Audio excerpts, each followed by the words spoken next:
হাম ও উপসর্গ নিয়ে বরিশাল ও সিলেটে আরও ৩ শিশুর মৃত্যু হয়েছে।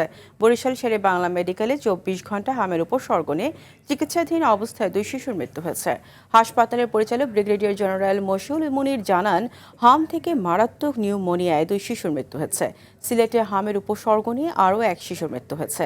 সকালে বিষয়টি নিশ্চিত করেছে বিভাগীয় স্বাস্থ্য অধিদপ্তর।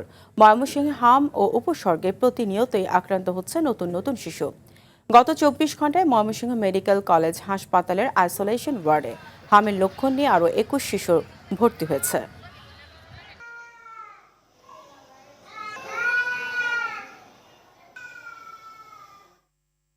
এ বিষয়ে আরও জানাতে সিলেট থেকে সরাসরি যুক্ত হচ্ছেন সহকর্মী হাসান মাহমুদ শামীম। শামীম, প্রতিনিয়তই নতুন নতুন শিশু হামে আক্রান্ত হচ্ছে, তো এই হাম নিয়ন্ত্রণে আসছে না কেন, এই বিষয়ে কি বলছেন চিকিৎসকরা? ধন্যবাদ। যেমনটা বলছিলেন আসলে সিলেটে আজকেও গত ২৪ ঘন্টায় একটি শিশুর মৃত্যু ঘটেছে নিশ্চিত হামে, এবং এর আগের দিন আরো ভয়াবহ পরিস্থিতি ছিল।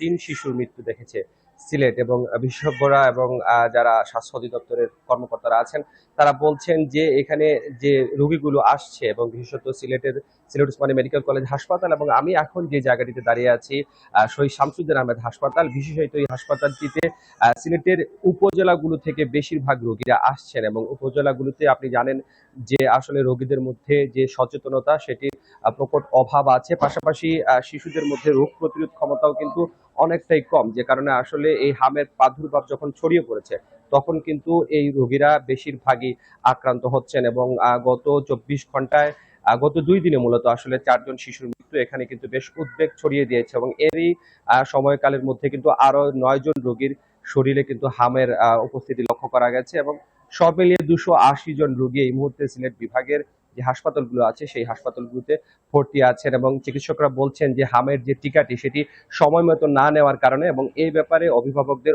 অসচেতনতা, পাশাপাশি শিশুদের মধ্যে যে রোগ প্রতিরোধ ক্ষমতার যে বিষয়টি আছে সেটি ঠিকঠাকভাবে পূরণ না হওয়ার কারণে এই হামে আক্রান্তের সংখ্যা বাড়ছে। এবং চিকিৎসকরা বলছেন যে যখনই আসলে চোখ লাল হওয়া সহ নানা ধরনের যে ফুসকুড়ি বা অন্যান্য যে উপসর্গ আছে সেই উপসর্গগুলো দেখা পাওয়া মাত্রই কিন্তু রোগীদেরকে হাসপাতালে নিয়ে আসার ব্যাপারে তারা তাগদা দিচ্ছেন। সব মিলিয়ে সিলেটের পরিস্থিতি ভয়াবহ। এখনো পর্যন্ত সিলেটে এই বছর চলতি হামে ৪১ জনের মৃত্যু হয়েছে, এবং নিশ্চিত হাম রোগে মারা গেছেন ৪ জন, এবং অন্যান্য যারা ছিলেন তারা কিন্তু হাম উপসর্গ নিয়ে মারা গেছেন। তো সব মিলিয়ে এটাই ছিল সিলেটে আমার কাছে থাকা হাম পরিস্থিতির সর্বশেষ তথ্য।